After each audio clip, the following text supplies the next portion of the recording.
Thank you for joining us on the CBS Texas News Stream.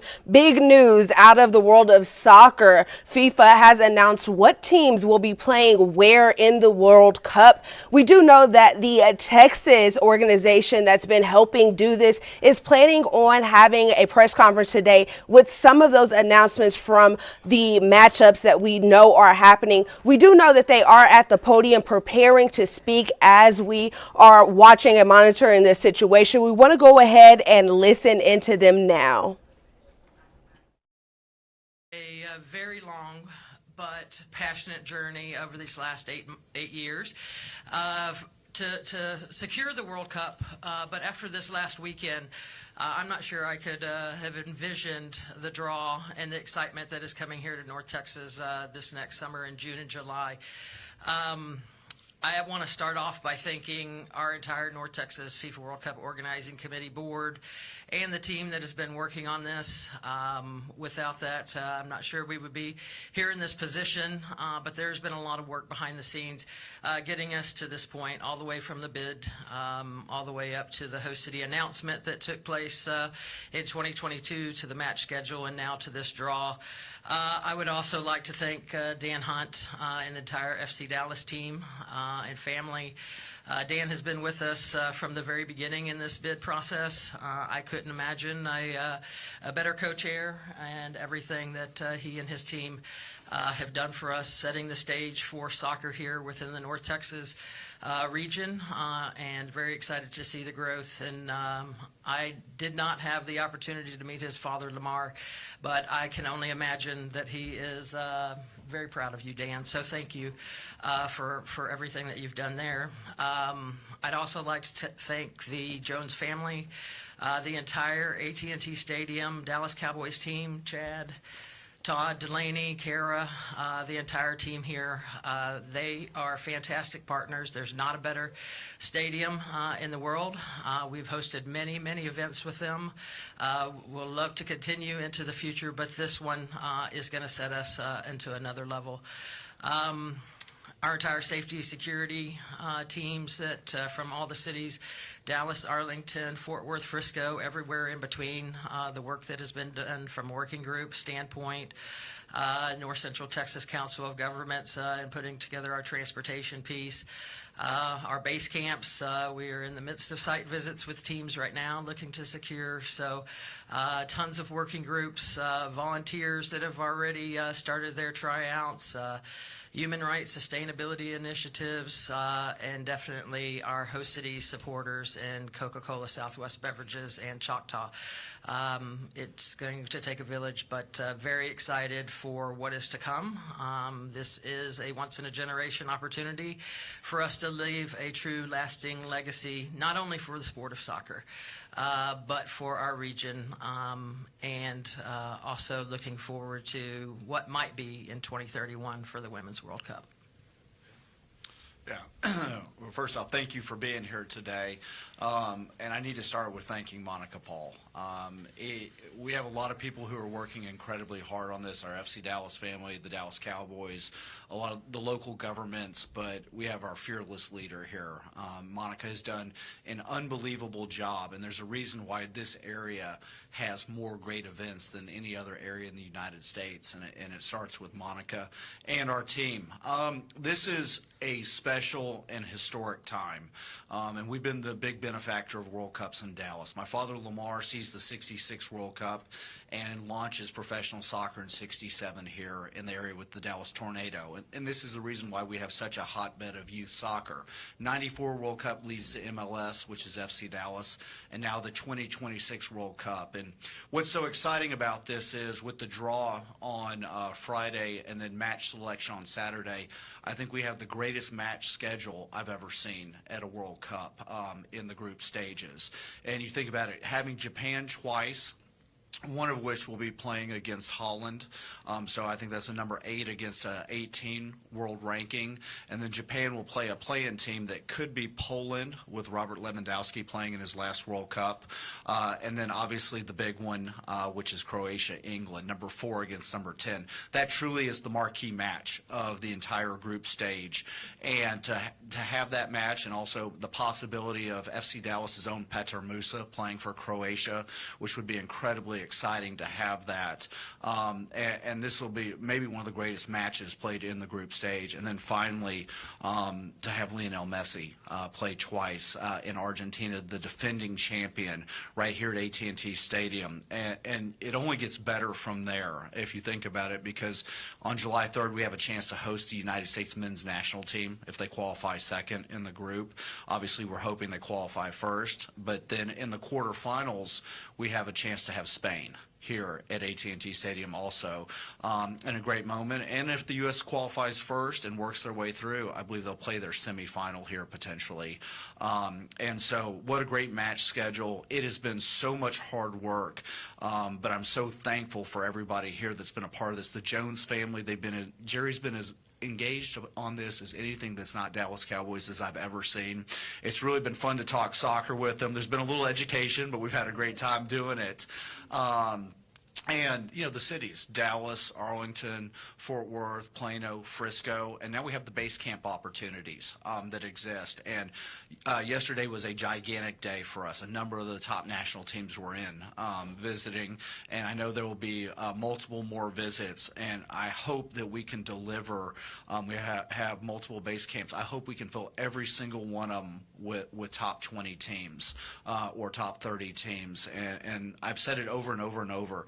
We truly are the epicenter of World Cup 2026, period. We have 9 matches, a semifinal, the International Broadcast Center, and all of these base camps. And I think when the story is actually told, there will be a lot of footage and a lot of time spent talking about, this magnificent building and the great matches that we got to have. So I'm so thankful for everybody I've gotten to work with, so thankful for the support.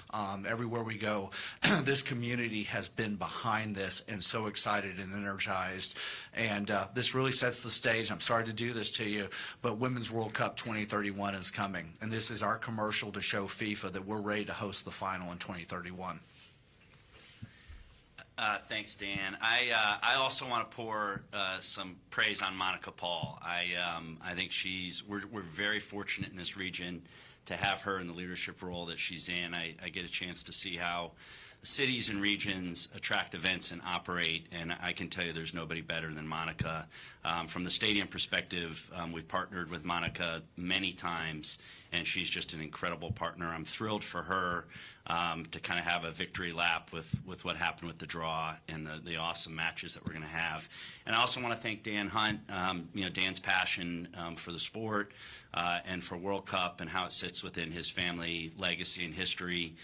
He's championed this from day one. It's amazing to think it was 8 years ago we were at Dan's house welcoming some people when we were trying to position the region well for the event. And sometimes it feels like it's 25 years ago or a year ago. I don't know.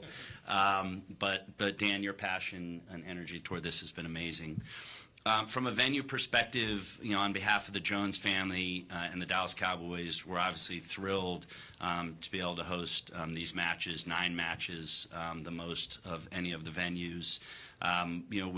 This was the vision of the building, back in early 2000s when the Jones family started to embark on the quest to build a great stadium that came online in 2009. Of course, we thought it was the best stadium in the world then, and I would just say I think it's held up well. And we're excited to show the world what this stadium can be. We did just reinvest in the stadium. We had a $300 million 2-year construction project to try and make sure that the stadium maintains its level, in our opinion, as one of the best in the world. And we're excited for everybody to see how that money was spent and what it does to the experience inside the stadium. I think our stadium operates extremely well. I'm looking out and seeing Todd Martin, who's our general manager. I just think he's flat out best in class, best in the country. I think he's been working tirelessly, he and his Broncos team to get prepared for this. And I have no doubt that the building will operate extremely well. And I see CT Nice sitting over there, who represents Legends in the GM capacity on food and beverage. So from an experience standpoint, food and beverage, operations, I just feel like we have the right people operating it, running it, and we're going to provide a great experience. And I will mention also, I think something rather unique is the pitch. And obviously, when you install temporary pitches in indoor venues, there's a lot to consider. I feel like since we had the party at your house, Dan, 8 years ago, we've been talking about how is the pitch going to come together. I'm by far not the expert in this area, but our good friend Todd has worked with FIFA, and we think we have a really unique and good plan on how to make sure the playing surface is best in class. And we have an irrigation system that's being installed, and we have grow lights that'll hang from the roof and be lowered. I think it's rather unique. We're going to grow grass for 9 matches in an indoor stadium over 2 months, and I have no doubt it will go really well. So we're super excited, thrilled to be hosting, and thrilled to show the world what AT&T Stadium has to offer. Okay, thanks, all speakers. At this point, we're going to open up for questions. If you would, raise your hand. We have microphones on each side, and then direct your question to who it is, and then announce who you are. So we'll go here first. Hey there, Tahira Rahman, NBC5. This could be for either one of you guys, but we talk a lot about how this is a historic moment, lots of hard work went into it, but really after this weekend, it seems like the window just gets smaller until those days actually come in. So what are the biggest challenges moving forward? Well, from our standpoint, is working on base camps. Every national team has a different request. And for those that don't know, the national teams pick in order of their global ranking. So Spain and Argentina will go first and second, and then down the list from there. And so working with each of them to see if we can fulfill what they want is probably our biggest immediate challenge. I'll add to that. Now that we have the match schedule, the times, that was a critical piece, teams obviously as well, but we're working on our fan festival planning. Right now, Fair Park is the location of our fan festival, so looking at the operational time, now that we have those match times, so we'll be looking at January to have a more public-facing event where we're able to share that out of what to expect, the timing there. We're also reconvening with our safety, security, and transportation teams to be able to mobilize the spectators and the fans, what those routes would be, what that timing looks like. So a lot of it is operational planning that over this next month and a half, we'll be focusing on now that we also know the teams, and hopefully by January, at least internally, have a good idea of what base camps we'll be working with. We'll work with each of those communities that secure a team and work on, the language services, the Texas hospitality that we want to continue to roll out. We truly want to welcome the world and these teams to the DFW region, and that'll take a little work. Keep in mind that FIFA also starts to move into the International Broadcast Center starting on January 14th at the Kay Bailey Hutchinson Convention Center.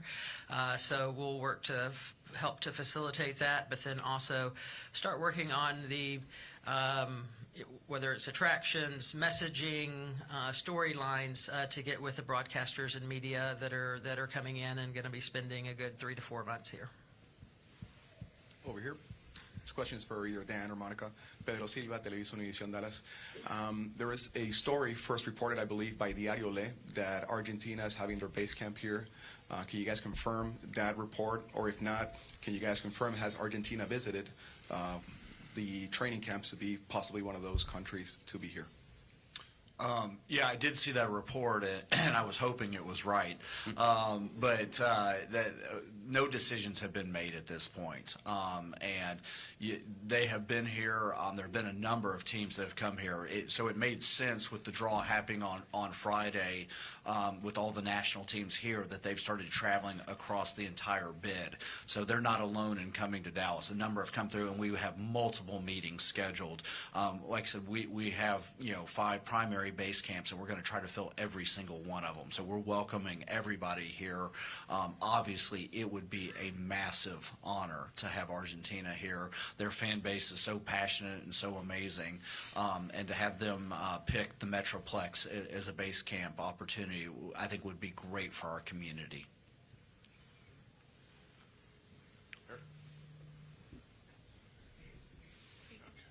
Thank you.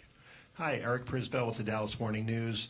I wanted to ask anyone about legacy, leaving a legacy. It's not just a 39-day event, obviously, but there's going to be countless visitors to DFW, to AT&T Stadium. How important is it to leave a mark with them that they will have and keep long after the event is finished? You want to go first? Yeah, I mean, the legacy of the World Cup, I talked about it earlier. It launched professional soccer here. It created our youth soccer movement, pushed MLS forward. That was the promise we made to FIFA in 1994, was major Division I professional soccer. The legacy will be different from this one because professional soccer is established. My hope is it lifts all soccer. Not just FC Dallas, but their multiple professional leagues, the Women's League, inspires generations of players to play. I mean, one day we are going to produce our own Lionel Messi in this country, and we are going to start to get athletes that might not pick football or basketball. But I think there's a much bigger legacy, too, to show the world that this is truly a global city. We know it. We live here, and it is. And I pushed FIFA in that this is a global city, but we also have one of the most unique bids because of the cultural authenticity of places like Fort Worth. I just think it's going to help more major events come back here. Super Bowls, All-Star games. The Olympics has been something that people have asked about. The big one in front of us obviously is going to be the Women's World Cup too, but Monica and her team have done an amazing job. But not everybody is also going to be a professional soccer player. There are going to be a lot of jobs created, and I hope people wind up as coaches and trainers, and I hope that businesses want to move here because they see what a dynamic community this is. I hope that our international visitors think this might be a great place to relocate to. So I think it will be a little bit different in that soccer is so established at this point. I mean, in '94, the World Cup was a novelty. It really was. It's so established. I think this is a much grander vision for what this can achieve, not just inspiring players. And people always ask me, I've been to every World Cup since 1986.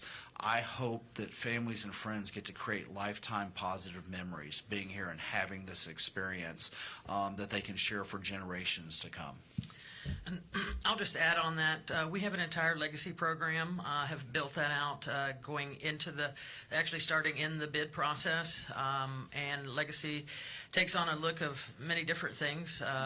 We're looking at mini pitches in underserved areas. There's a lot of kids that don't have access to the sport of soccer, so have been working across various working groups and the various cities and municipalities to identify locations for those mini pitches. We're going to make our first announcement here for a dedication in December, but also whether it's equipment that is needed. There are initiatives on the sustainability, human rights front. There are arts and cultural education opportunities. But for us to be successful with our legacy, it also means that the funding needed to go along. So we're very blessed with Coca-Cola Southwest Beverages and Choctaw, who have stepped up and, as we announced, as our first host city supporters, but are also working with many of donors, both corporations and individuals and families and other nonprofits as well, to really create this legacy for us. So we'll be making continuous announcements through 2026, but a lot of the legacy will also then come after the World Cup. Hey guys, Adam Rosso with Spectrum News. I know heat was a big discussion for the Club World Cup last year, especially the European teams that were over here. How much does that come up in your guys' base camp discussions with countries, whether it be from Europe or teams that are maybe more used to the heat from Africa or South America? Yeah, well, I'll start with the Jones family and I made a promise to FIFA that it was going to be 72 and sunny inside AT&T Stadium, and Chad's been a big part of that, which actually a lot of the national teams are incredibly excited about. When you visit with them, one of the first things out of their mouth, besides how excited they are to come to Dallas and see the whole area, is that it's climate controlled. So they're focused on that. Yes, with the base camps, they've had the conversations, but it's not just Dallas. I mean, you can get incredibly high temperatures across the entire United States. And so there are also indoor training facility opportunities here. And like I said, every single national team has a different request list when you look at it. And you can imagine the bigger ones, it's quite substantial. What they want. But yes, it's all part of the conversations. I have a feeling a bunch of the training sessions will be in the mornings or in the evenings. It's no different than what we do at FC Dallas. When it gets really hot, sometimes we move to night training, and I think you'll see that too. So yes, it's part of the conversation, but again, I think we have a massive advantage with it being climate controlled here at AT&T Stadium. This question is for Chad. I am Jesus Padilla from Movida Hispana. When supposed to starting the jobs for the new grass here in this stadium?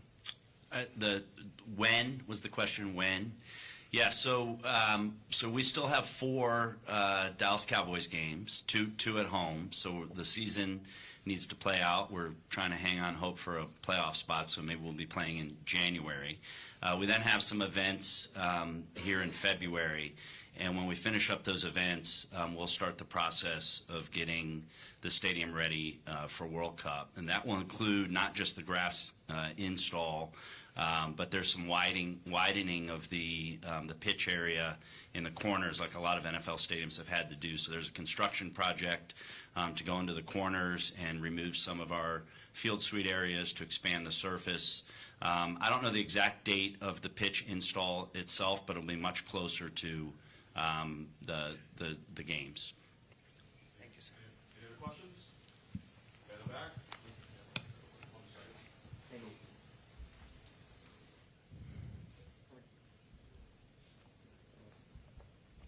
Oscar Almaraz, Spectrum News 1. With Dallas being so centric and so enticing for so many reasons, with these rankings allowing teams to get their pick, will there be a cutoff point of how many teams could be having their headquarters in Dallas?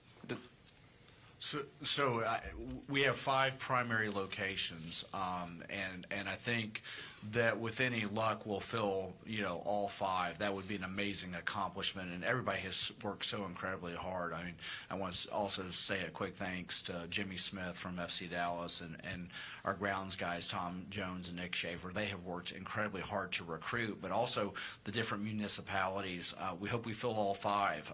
You do have to remember when you think about it, Argentina, England, Croatia, Japan, even Austria, I think all 5 are top 25 teams, and they're going to be playing matches here at AT&T Stadium. So, like I said, we hope that we don't just fill them, but we fill them with global powerhouses, and that'll be part of this legacy that is left. And I didn't hit on it, but having the International Broadcast Center here, too, is such an amazing accomplishment. In '94, my dad, Lamar, was chairman of the Dallas Bid, and he was so proud to have the International Broadcast Center at Fair Park. And really, for those that don't know, that's where the games are broadcast back from to their countries. And so this will be going back to almost 200 countries. So if you think about it, 9 matches, a semifinal, trying to fill all of these base camps with top 25s, International Broadcast Center. This is an incredible legacy that the Jones family, our family is part of, the city of Dallas is part of. I think this will go on for generations. Russell Scott, KRLD Radio. Any ideas on when the base camp selections will be made? And my second question for any of you, when you fill AT&T Stadium, thoughts on how many U.S. citizens and international citizens will be at these games? Well, from a base camp standpoint, all of the teams will turn in their preference, 1, 2, 3, to FIFA in January. Then FIFA will analyze and they will make final base camp selections March, April time period. And you want to? Oh, I can, from an international perspective, the data that we've received from FIFA earlier this year, about 54% of the attendees, ticket holders, as well as non-ticket holders, so those that come to the World Cup to just experience the World Cup and maybe fan festivals, about 54% international visitors. We'll be asking FIFA for, after this next ticket sale cycle here that starts on December 11th, we'll be asking FIFA for some additional ticket data representative of our matches here. Yes. Morning. Edwin Preto Linares from Movida Hispana. Mr. Chad, you said about the $300 million for renovations, and you talk already about the pitch. But also, some people think that AT&T Stadium is already a really big and nice stadium. So what includes those $300 million regarding just the pitch? What the fan could see that could be different for the next year at the World Cup? Yeah, so the upgrades and the refresh, as we called it, that occurred over the last couple of years encompassed multiple things regarding the fan experience. We went into all of our premium areas, our suites, our clubs, and what we called a refresh, finish out, flooring, furniture, audio visual. So that encompasses, probably over 20,000 of the seats in the facility saw the spaces that are associated with those seats receive a refresh. We also went into our merchandise store, concession stands, and just added additional amenities throughout the stadium. So, I will tell you at the time, some people would come into our building and maybe say there wasn't a need for that. Our feeling was, and certainly Jerry Jones's perspective was 17 years into the building, to make sure we maintain the quality of everything. It was time for a refresh, and certainly it was strategic. The timing of that, we started talking about that 4 or 5 years ago. Obviously, a lot of planning goes into that, but to try and get that done for the World Cup was certainly intentional. And so, yes, I think I go to a lot of stadiums throughout the world, actually, and I think the refresh that we did helped a lot. But I think just in general, the stadium has stood the test of time and is going to show very well to people all over the world. David Tafala, Fox 4. How early do you expect the teams in the group stage to arrive, and will practices be open to the public? Typically speaking, they do not have open practices to the public. They may do one for their fan base, potentially, or a private event. Every national team is different, though, and so you may get some that are more open-minded to it. We have some first-time qualifiers playing in the tournament, Jordan, Uzbekistan, Cape Verde, to name a few. So, depending on where they are, they might be open. I imagine with a team like Argentina or the Dutch, they keep it much more tight. So, MLS season ends around May 15th, and I would expect that national teams, and that goes for really global leagues in around there, they go right into training, and I think that the earliest you could see teams arrive is around between May 25th and June 1st for visiting national teams to set up in their base camps.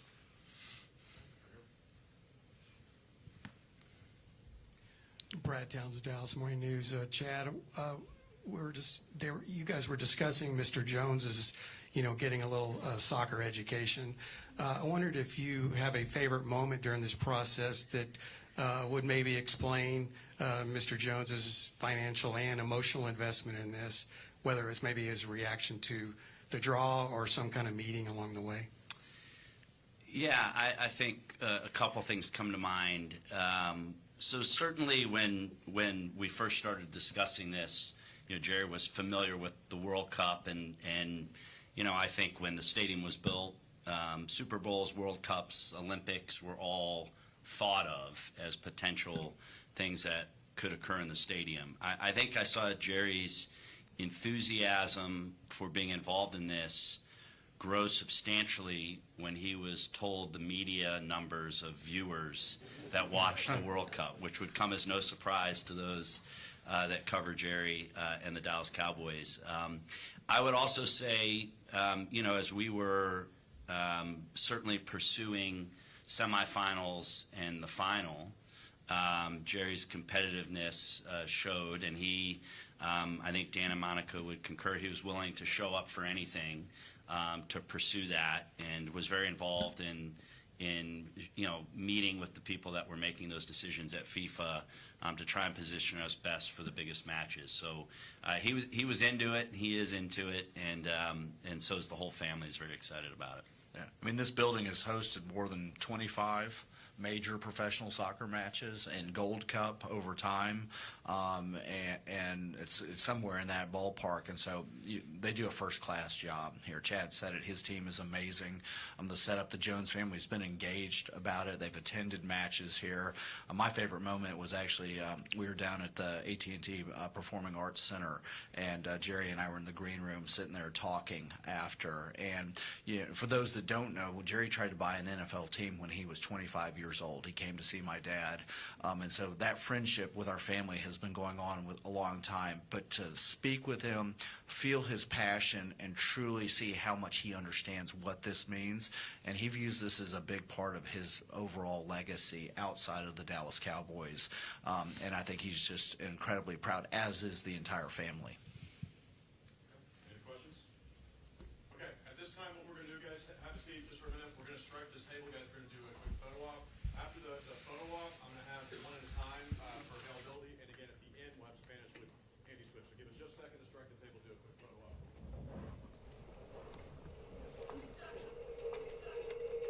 And that was the announcement of the World Cup and the developments that are happening here in Dallas. Some of the major key things there. They began by thanking FC Dallas and the Dallas Cowboys. Another big mention in this was the $300 million investment into AT&T Stadium. They say that's going to go to things like grass, actually making the pitch bigger. They say there's some sort of things that they need to do there to make it so that they can actually play soccer there. The other thing with the grass there, they say they're actually going to grow grass over the 2-month span so that they can play on a grass field there. Another thing that they mentioned was some of the concerns about heat in June here in Texas, and they say that's one thing that FIFA was really excited about when it comes to AT&T Stadium. They said they promised that it would be 72 and sunny with that ceiling there inside of the stadium. Now, a lot of questions around base camps were presented today. So where will these teams be stationed? Where will the bases be? Who will be here in the DFW area? They said those announcements are expected to come later or earlier next year. They're still waiting to develop that. That comes down from FIFA. They don't actually make the decision in that. And then they were asked, how soon could we start to see some of these international teams here in the Metroplex? And they said you could start to see some of these people here as early as May of next year. They also asked how many international visitors are we expecting to attend these games, and they said at last check, according to the ticket sales, over 54% have been sold to international people. So a lot to look at here, a lot to look forward to. And one of the major things that they did mention to look forward to, they're hoping that with the legacy of this, with all that they're rolling out on this, that this will put them in the position to be considered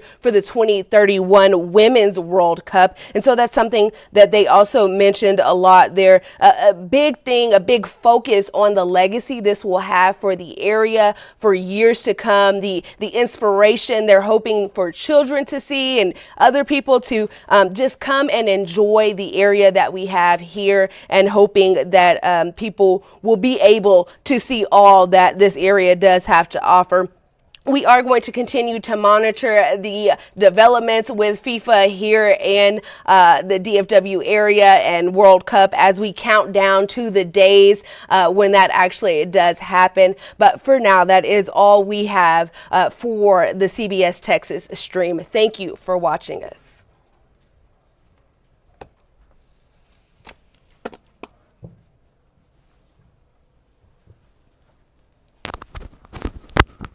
I forgot to mute my TV again. I need. I know, and I'm like, I also was hearing you. oh my goodness. I need to make a note to myself next time. Mute the TV. Well, I am glad you didn't assign a reporter to that. Golly. That was not recorded. I should have known when they couldn't. Right. All right, party people, if y'all don't need nothing else from me, I would like to leave. All good? Matt, all good? Yep, thank you for handling that. Of course. This one